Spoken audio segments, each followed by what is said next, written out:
Boa noite, igreja. Que a graça e a paz do Senhor Jesus habite ricamente no coração de cada um de vocês. Eu convido você nesse instante a fechar os seus olhos para que a gente possa orar. Soberano Deus, Pai bendito, Senhor amado. Em primeiro lugar, ó Deus, eu quero agradecer ao Senhor por esse dia que ora está se passando e nós já adentramos pela noite. Quero agradecer a Deus pela sua graça, pela sua misericórdia, pelo teu amor, pelo cuidado do Senhor para com cada um de nós. Obrigado, Deus, por ter nos trazido aqui para juntos meditarmos na tua palavra, para entoarmos louvores a ti. E nesse momento eu peço que o Senhor abra os nossos corações, as nossas mentes, para que possamos entender, ó Deus, as tuas verdades. E eu queria também, Senhor, aproveitar o ensejo que fala contigo para interceder, ó Deus, por algumas pessoas que estão enfermas, que estão muitos até não tiveram dito. Eu quero pedir ao Senhor pelo Ribamar, que está sentindo muitas dores, está com febre, provavelmente essa virose tem alcançado como muitos outros, como o Emerson, meu filho também, que está com crise de garganta, está enfermo, pela Luciana também, que está doente. Senhor, eu sei que são muitas pessoas, e eu peço a tua misericórdia, a tua graça, a tua unção sobre essas pessoas, para poder curá-los, para poder restaurá-los, e que em breve, Deus, todos possam estar aqui juntos conosco, glorificando, exaltando e honrando ao Senhor. Deus, muito obrigado por tudo. Fique conosco, que nós possamos, ó Deus, meditar na tua palavra. E eu te peço, ó Deus, me usa como canal, como instrumento da tua verdade, para que todos nós nessa noite possamos sair daqui edificados na palavra do Senhor. Em nome do teu Filho, eu te agradeço hoje sempre. Amém. Irmão, convido você a abrir a palavra de Deus ao livro de Hebreus, capítulo 6. Ainda no nosso culto de doutrina, como nós temos falado todas as quartas-feiras, nós temos estudado a carta aos Hebreus, onde o autor de Hebreus ele vem exortando todo aquele povo dentro da palavra de Deus, para que eles se mantivessem firmes na fé, para que eles continuassem a caminhar, para que eles não se desviassem, para que eles progredissem, com relação à doutrina, para que eles crescessem, para que eles de forma alguma se distanciassem, saíssem da caminhada cristã, e também que eles saíssem daquele cisto, ou seja, deixassem de tomar o leite espiritual e viessem a crescer espiritualmente. Então o autor de Hebreus ele vem exortando, vem trabalhando nessa direção.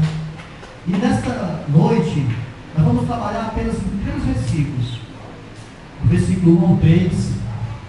E nesse momento eu convido você a junto comigo para que a gente possa ler, e depois nós vamos meditar nesses versículos.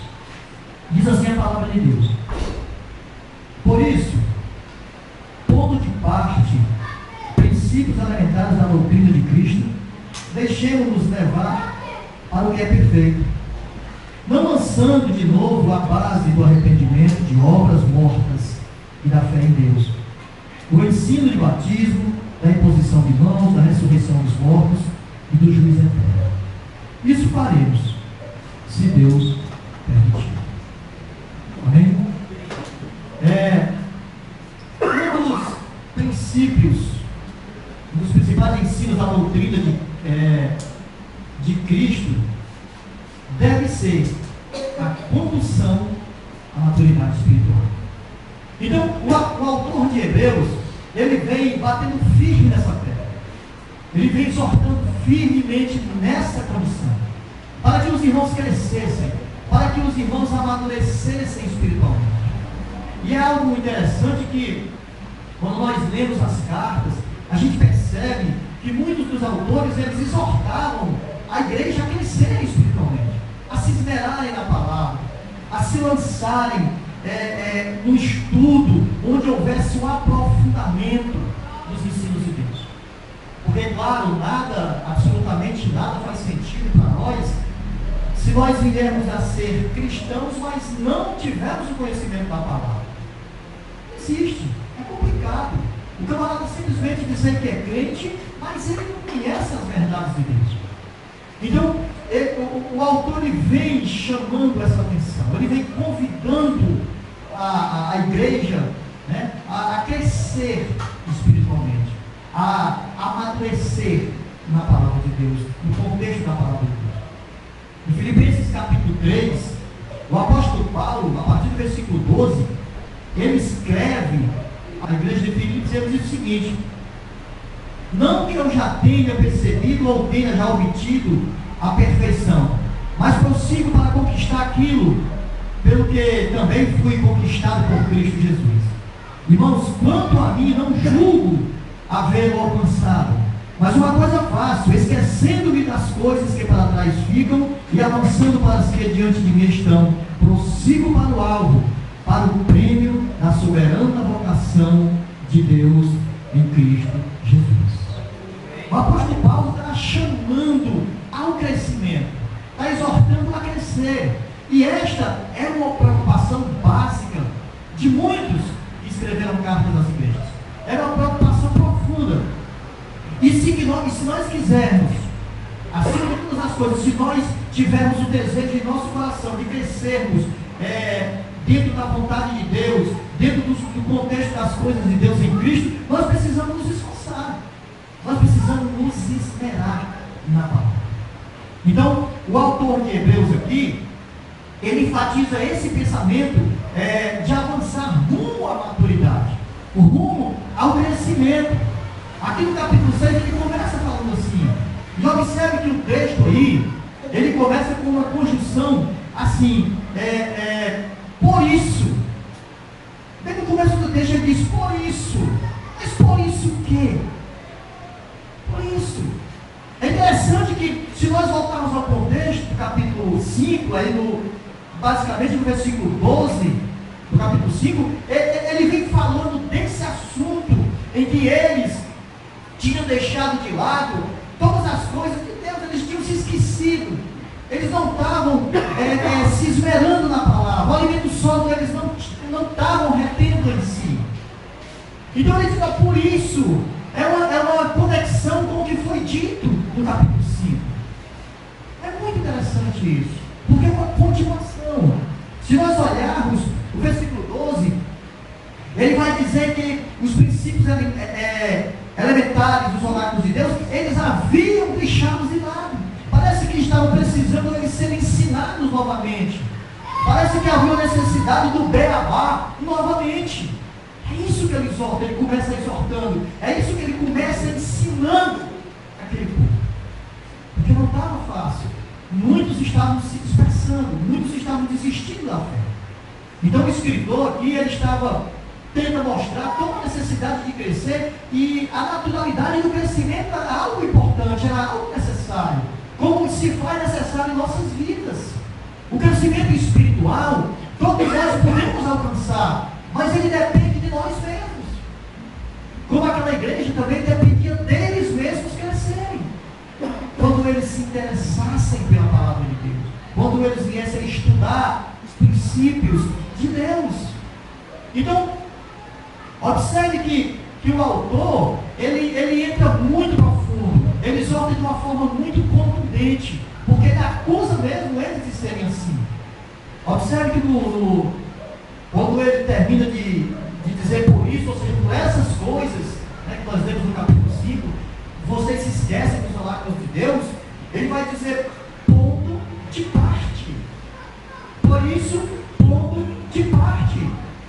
Ali, o autor estava acusando eles de terem colocado de parte, ou seja, ter deixado de lado, ter deixado para lá os oráculos de Deus, as coisas de Deus, os princípios elementares dos oráculos de Deus que nós vimos no capítulo 12. Então, todo o oráculo de Deus, e que nós conhecemos como a palavra de Deus, como os ensinamentos de Deus, eles tinham deixado de lado. Eles não estavam se preocupando em estudar, eles não estavam se preocupando em reter aquele ensino para eles. E isso não os fazia crescer. E isso, eles continuavam sendo bebês na fé. Então, há toda uma preocupação. E isso, amados, é um alerta para nós. Porque se nós queremos crescer no contexto da palavra de Deus, nós precisamos estudar a palavra de Deus. Nós precisamos realmente se esforçar. Porque não vai haver um milagre em a sua cabeça ser aberta e todas as coisas serem colocadas aqui. Não vai. Nós precisamos querer aprender com Deus. Nós precisamos querer aprender as coisas de Deus. Então, as designações de Deus é algo importante para as nossas vidas. Mas a gente precisa querer. A gente precisa querer aprender dessas coisas de Deus. Então, todas essas coisas, os princípios elementares das coisas de Deus, precisa ser a nossa direção. Precisa ser a nossa meta. Qual a meta do meu crescimento? Qual a meta do teu crescimento? Precisa ser esses princípios. E era o beabá da caminhada cristã. Mas eles estavam deixando de lado isso. Os hebreus, eles não estavam fazendo como Deus queria que eles fizessem. A igreja cheia de bebês na fé. E isso é um alerta para nós. Nós precisamos crescer. Então, a base e os princípios são representados nesse texto por 3 verdades, nesse versículo 1 e nesse versículo 2. Então, há 3 verdades aqui que eu queria trazer para que a gente pudesse meditar sobre elas. E uma delas é as experiências iniciais, que compreende o arrependimento de obras mortas e a fé a Deus, que está no versículo 2. Versículo 2, leia comigo. Não, versículo 1 ainda. Os princípios elementares da doutrina de Cristo, deixando-nos levar para o que é perfeito, não lançando de novo a base do arrependimento de obras mortas e da fé em Deus. Então, esses 2 princípios, essas 2 verdades, eu tenho visto como experiências iniciais de nossas vidas. Primeiro, porque essa experiência inicial, ela traz uma verdade de que precisa haver um arrependimento de obras mortas. Porque todas as nossas obras, tudo que nós fizemos, tudo que nós fazíamos antes, são mortas diante de Deus. Porque eram coisas que vinham acarretadas do pecado. Então, precisa haver um arrependimento. O povo, ele está falando aqui para esse povo que havia uma necessidade de arrependimento. Teria que ter uma mudança de opinião. Teria que ter uma transformação de vida pelo poder da consciência em relação a não fazer coisa errada como eles faziam antes. Muitos estavam ali, muitos estavam na igreja, mas o arrependimento ainda não tinha batido em seus corações. Então, o arrependimento, na realidade, ele é um legislador da vida cristã. Então, se nós, na nossa caminhada, se não tiver havido arrependimento, não há vida cristã. Porque a gente não vai estar do mesmo jeito que nós éramos. O arrependimento estava entre as primeiras coisas pregadas aos judeus. Observe que tudo que eles comentavam e pregavam sobre a palavra de Deus vinha acarretada de arrependimento. Porque na realidade era uma preparação para a vida do rei. Então tinha que se falar, em primeira instância, de arrependimento. E o arrependimento verdadeiro envolve a contrição pelo fato dos nossos pecados terem ofendido a Deus. Então era esta primeira questão. Como experiência inicial, o arrependimento era algo necessário. Pedro pregando, quando ele, lá em Atos capítulo 2, quando ele prega a toda aquela multidão, ele diz algo interessante. Ele diz: olha, Deus levantou Jesus como Senhor, e vocês mataram o autor da vida. Então, quando ele começa a pregar, ele começa a entrar nessa questão, aqueles homens se sentiam compungidos, o coração deles ficaram pesados. Então, de súbito, eles perguntaram a Pedro: irmão, o que nós faremos? O que nós vamos fazer agora? Aí Pedro disse: arrependam-se e sejam batizados, para que vocês possa receber o dom do Espírito Santo na vida de vocês. Arrependam-se. Era um ponto primordial, era um arrependimento. Então Pedro, pregando a essa multidão, ele leva a questão de que realmente as obras eram mortas, as obras dele. Então Pedro, pregando a essa multidão, ele leva a questão de que realmente as obras eram mortas, as obras deles. Porque na realidade eles mataram Jesus achando que estavam fazendo a coisa certa, mas era uma obra morta. Precisavam de arrependimento.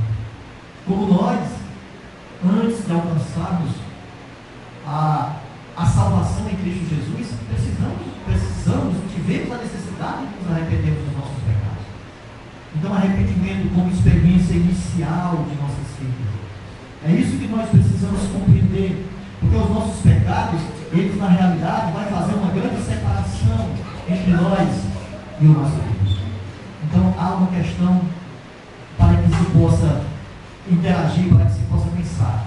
Então, esse termo de obras mortas, ele só ocorre nesse versículo e no versículo 14, e no capítulo 9, versículo 14, quando ele vai falar realmente dessa obra morta, que inclui, na realidade, todo o pecado do ser humano.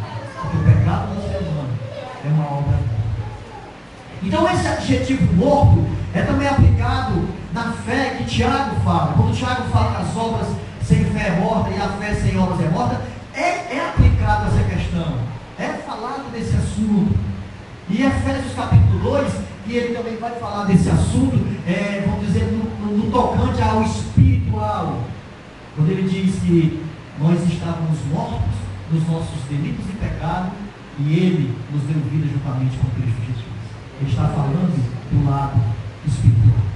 Então, muito mais a gente pode compreender e aprender quando nós entramos nas Escrituras. Então, esse povo aqui, eles não se preocupavam com isso. Eles não estavam nem aí.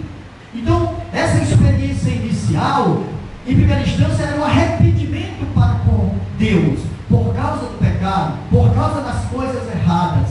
Mas também o texto diz que o arrependimento de obras mortas e da fé em Deus. É algo que nós precisamos entender, porque essa fé, ela se concentra em Deus, é a nossa instância maior, porque se nós não olharmos para Ele, se nós não o contemplarmos como Senhor e Salvador através da nossa fé, de que adianta ser cristão? Não há perspectiva de salvação, se nós não olharmos através da fé, porque nós somos salvos pela graça, mas é mediante a fé que nós temos em Deus. Amém? Então, tanto o arrependimento quanto a fé eram partes vitais da pregação aos judeus. Os judeus, na realidade, eles receberam muita pregação com relação a isso. Então eles não podiam, de forma nenhuma, se levantar e dizer, não foi pregado sobre arrependimento, nós não conhecemos essas coisas, não nos foi nos dito nada disso. Eles não podiam falar isso, porque todos os ensinos, todas as coisas com relação a arrependimento, com relação à fé, foi ensinado a eles, foi passado a eles.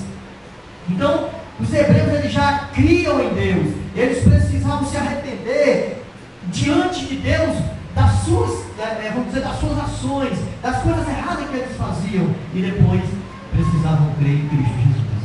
Então era isso que eles precisavam fazer. Por isso que o autor de Hebreus aqui, ele vem batendo muito nessa tecla. Vocês precisam amadurecer, vocês precisam crescer. Então, a experiência inicial era esse arrependimento, e era também a fé em Deus, porque era isso que era necessário para que houvesse por parte deles um crescimento, um amadurecimento espiritual. Mas uma segunda verdade são as expressões simbólicas, porque não somente o arrependimento das obras mortas e da fé em Deus, mas se você olhar no versículo 12, ele vai dizer do ensino do batismo. Era como se eles tivessem esquecido todo o ensino do batismo. O batismo estava entre as primeiras coisas aprendidas no ensino cristão. todo aquele que entregou a sua vida para Jesus, todo aquele que quis ter essa transformação, ele aprendeu sobre o batismo. Então o autor aqui está batendo nisso, porque era como se eles tivessem esquecido. Parece que eles ainda estavam presos ao batismo de João, porque o batismo de João era só para arrependimento. Parece que eles estavam estacionados naquilo ali. Apenas o batismo de João era necessário, era importante. Eles compreendiam apenas daquele jeito. Mas na realidade não era. Quando Pedro respondeu aos judeus em Atos 2, até eu falei, eu citei o texto, eles perguntaram o que faremos. Aí ele disse: se arrependam e sejam batizados.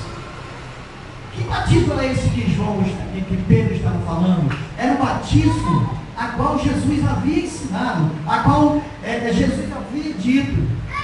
Então era um batismo que eles iriam, na realidade, receber o dom do Espírito Santo na vida deles. Então era um batismo completamente diferente do batismo de João. Mas eles parecem que estiveram estacionados naquilo. Então Pedro está falando do batismo real, ou seja, do princípio elementar da fé cristã. Porque na realidade, nós que conhecemos o Evangelho, nós que conhecemos algumas coisas da palavra de Deus, nós sabemos que o batismo ele é altamente importante. Ele é necessário, porque ele é um simbolismo, uma expressão simbólica do sepultamento e da ressurreição de Jesus. Quando nós passamos pelo batismo, nós estamos morrendo com Cristo, e ao levantarmos, nós estamos ressuscitando com Cristo Jesus. Então, eles não tinham, na realidade, eles parece que tinham esquecido, ou então não se esmeravam para se aprofundar nisso. É interessante que, para reforçar isso, vem aqui à mente a terceira viagem missionária do apóstolo Paulo. Quando ele vai à cidade de Éfeso, e ali ele encontra alguns discípulos que vão até ele, e ele pergunta se eles tinham recebido na vida deles o dom do Espírito Santo. E eles dizem: não, nem sabia. E ele vai e pergunta para ele: qual foi o batismo que vocês receberam? Aí ele diz: batismo de João. Aí o apóstolo Paulo faz toda aquela explanação, mostra todo para ele, na realidade, qual a importância do batismo e que batismo eles deveriam passar, e eles se batizam novamente em Cristo Jesus. Então, para reforçar que, na realidade, o batismo que Jesus nos ensina é o batismo real e verdadeiro. Mas parece que esses homens aqui, esses servos aqui de Hebreus, aliás, dos judeus aqui no livro de Hebreus, parece que eles não tinham essa maturidade para compreender esse batismo. E uma outra coisa que também nós precisamos ver com relação a essa expressão simbólica é a imposição de mãos. Era algo também que eles parece que tinham deixado de lado na sua compreensão. Ou seja, eles não estavam se esmerando para compreender, ou seja, parece que eles estavam esperando, e a gente percebe isso, se a gente voltar para o capítulo 5, a gente vai perceber que é como se eles dissessem assim: não, nós não precisamos estudar, nós não precisamos nos esforçar, porque de repente alguém vai impor as mãos sobre nós, e nós vamos receber o poder de Deus que vai vir sobre nós, e nós vamos conhecer todas as coisas, nós vamos operar milagres e prodígios. Não, tudo isso iria passar. Aliás, os apóstolos já estavam passando. Essa questão de imposição de mãos também já estava passando. Na próxima geração talvez já não existisse mais. Então havia toda uma necessidade de estudar, de se esmerarem na palavra de Deus, para que pudessem ensinar as outras gerações. Era isso que era necessário. Era isso que estava aqui. O autor de Hebreus estava explanando a eles, para que eles pudessem compreender que tinham que estudar para que pudessem ensinar a outros. Amados, uma coisa muito importante aqui para nós: como você vai querer pregar o Evangelho se você não sabe o Evangelho? Não vai haver uma luz que vai instalar sobre a sua mente e a sua cabeça para que você possa pregar. Isso não vai acontecer. Você precisa estudar a palavra de Deus. Você precisa ter conhecimento dos oráculos de Deus, para que você possa passar, para que você possa ensinar, para que pessoas aprendam com você. você. Porque em primeira instância, as pessoas vão aprender com você, para depois elas só aprenderem com a Bíblia. Se você for ensinar alguém a palavra de Deus, e você der uma Bíblia de presente e disser assim, estuda e eu vou tirar as tuas dúvidas. Ela não vai estudar nunca. Se você não sentar com ela, se você não abrir textos com ela, se você não direcionar na palavra de Deus.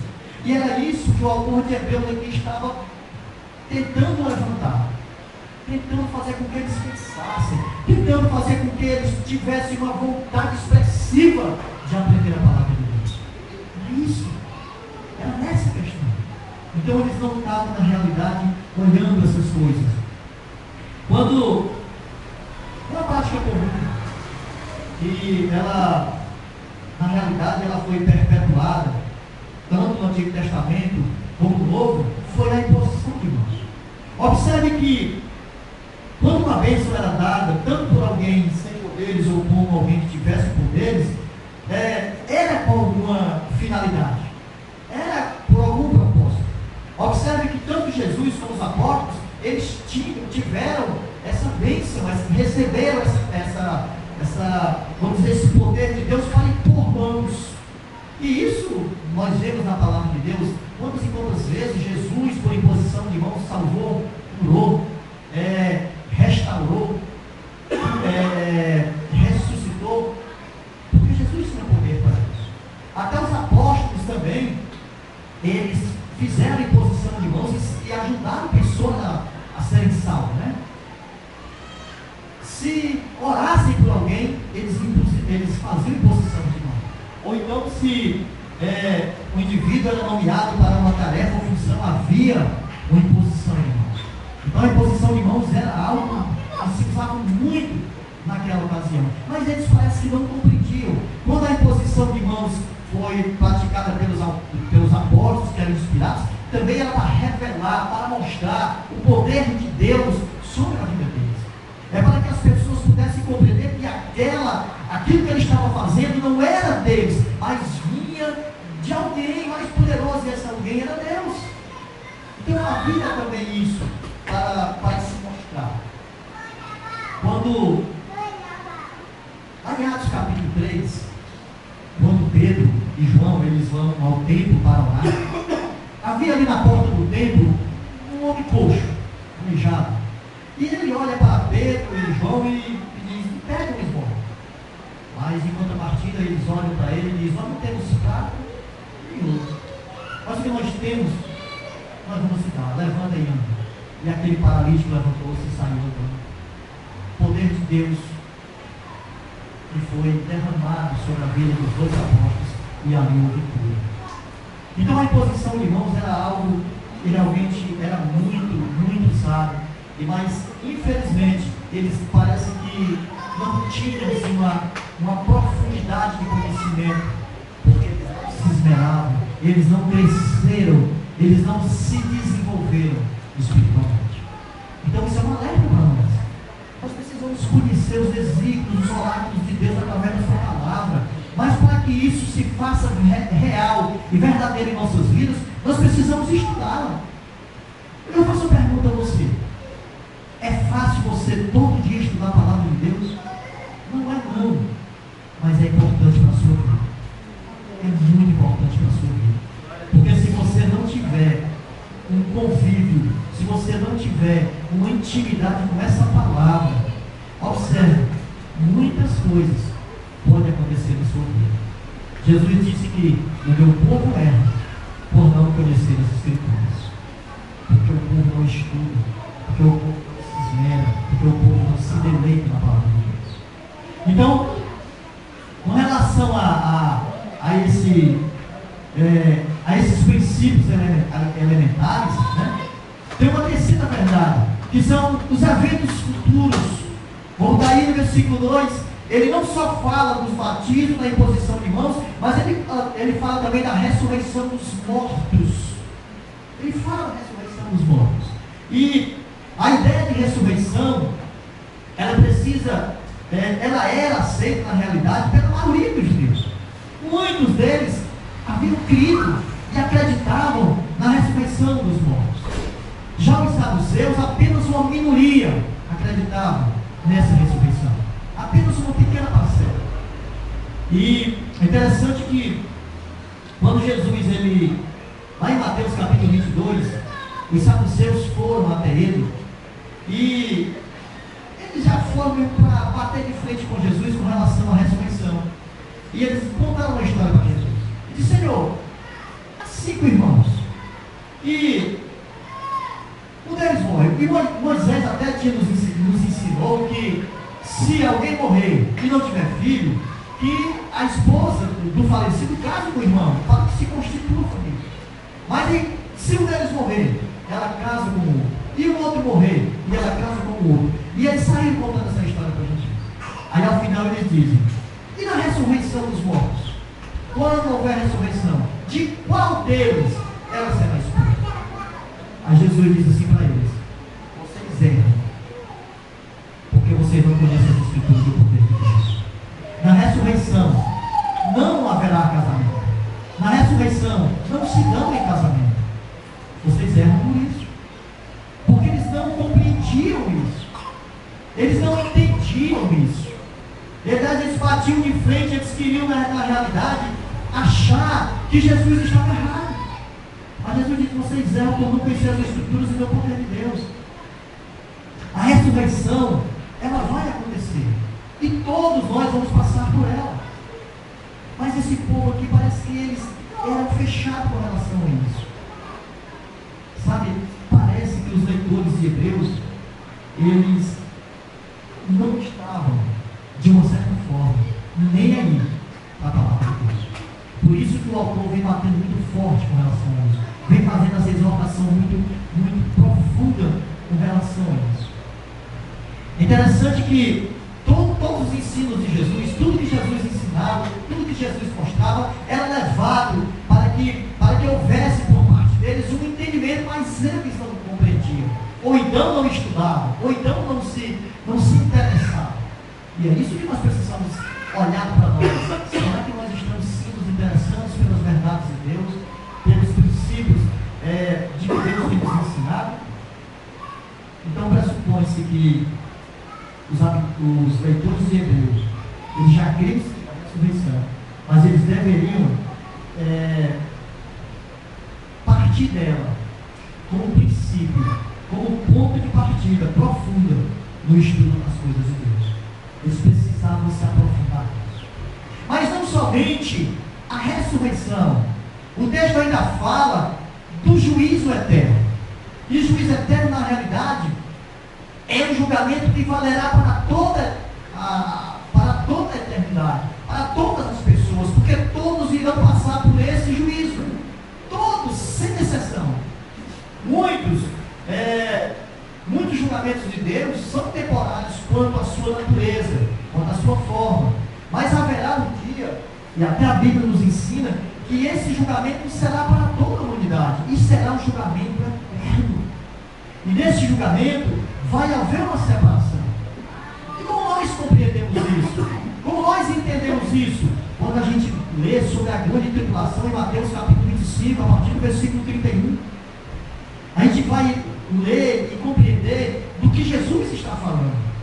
Jesus diz que quando nós fazemos alguma coisa para Ele, ou para alguém necessitado, alguém, sei lá, pequenino, como Ele chama, nós estamos fazendo para Ele.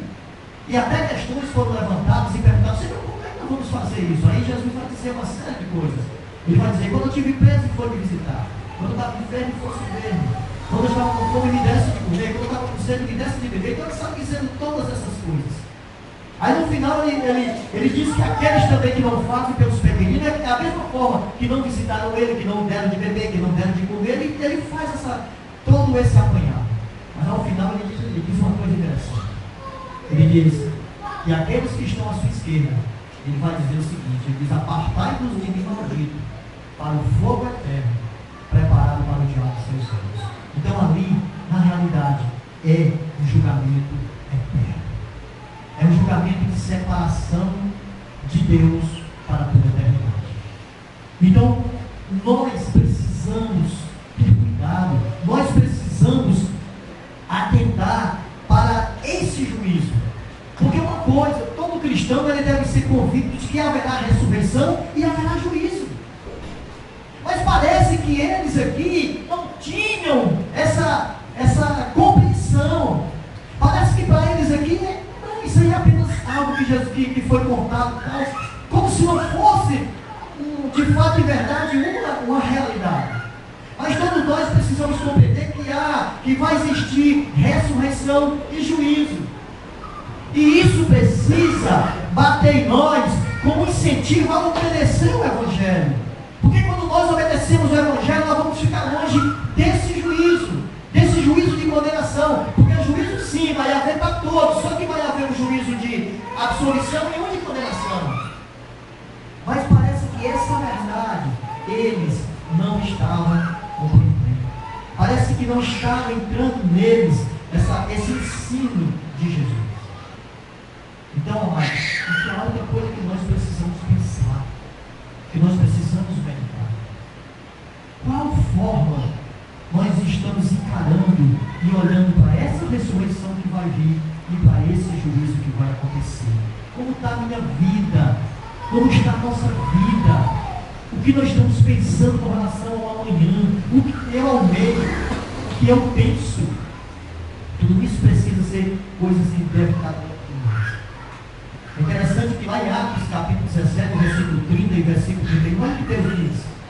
Deus não levou em conta os tempos da ignorância, mas Ele notificou a todos que agora vai estabelecer um modo de julgar a todos. Um modo de julgamento. O que passou ficou, mas agora vai haver isso. É tanto que quando nós olhamos para o Antigo Testamento, a gente percebe a forma que Deus trabalhava com relação ao arrependimento daquele povo. E hoje é diferente, nós vemos a forma que Deus trabalha com relação aos nossos arrependimentos. Porque nós alcançamos pela graça. Nós não temos direito a nada. Nós não alcançamos nada por nós. Nós não vamos olhar e dizer, eu vou fazer isso para receber isso. Não, isso não vai acontecer. O que nós precisamos fazer é a nossa parte. É obedecer ao Evangelho do Senhor Jesus e esperar a graça dele, do Senhor. Porque por nós mesmos nós não vamos fazer e alcançar nada.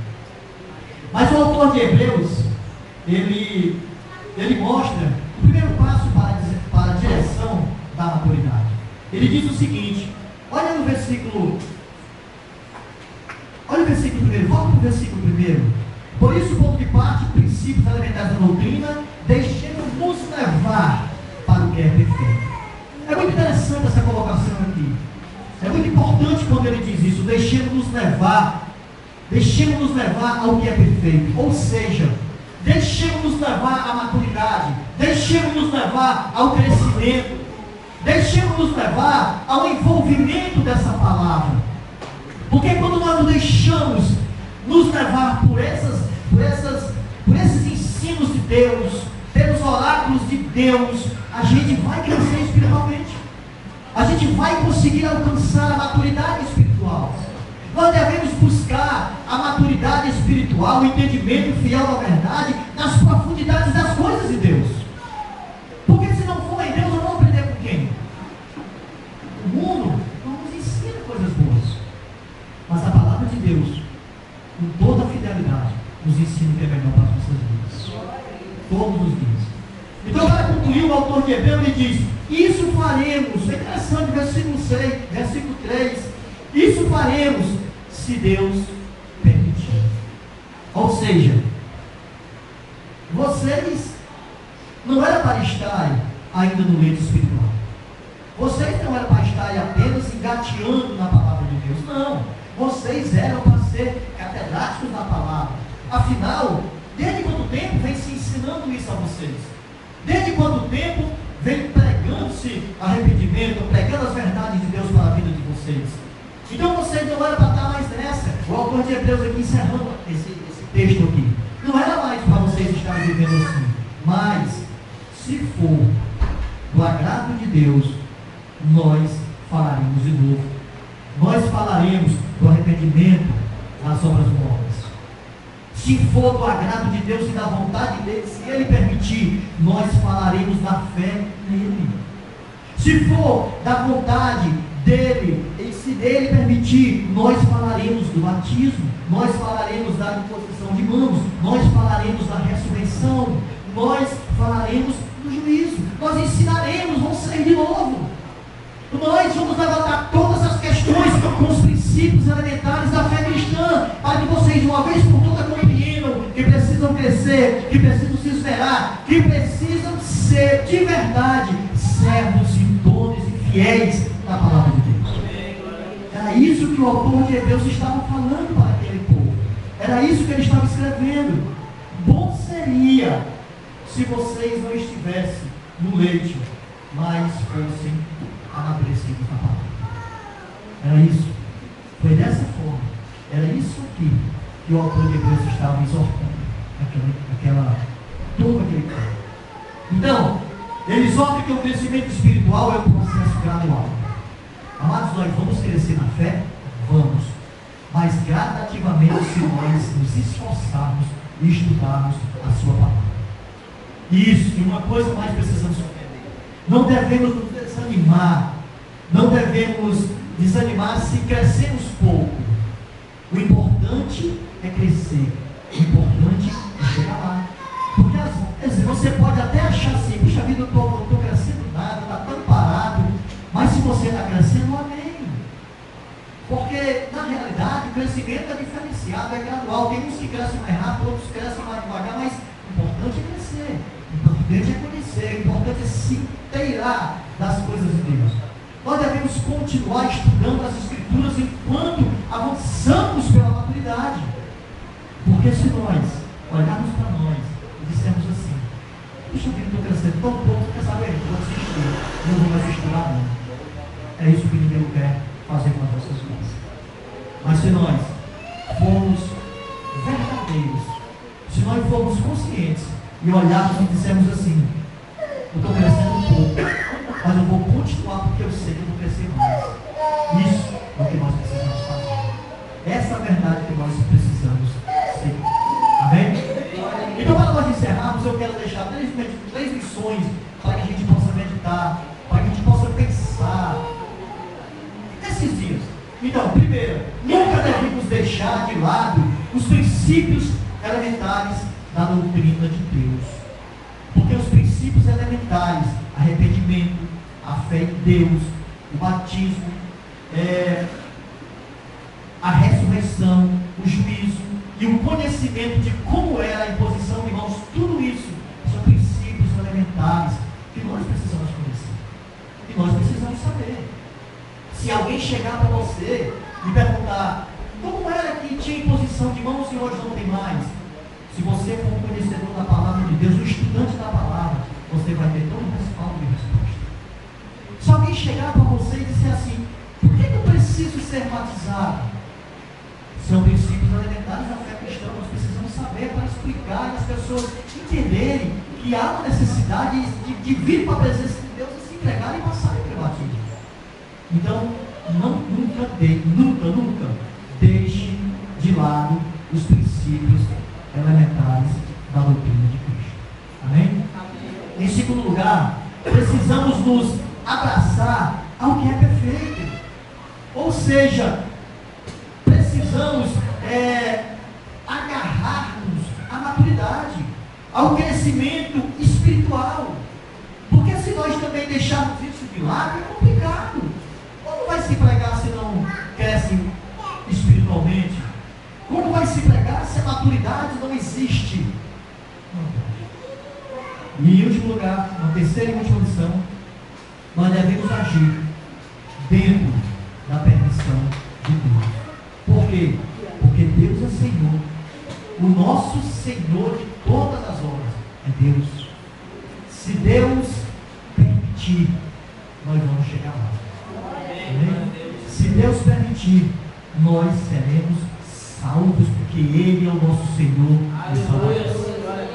Amados, que a gente possa entender isso, que a gente possa mergulhar um pouco mais na palavra do Senhor e estudar todos os dias, porque o Evangelho é o poder de Deus para todo aquele que nele crê.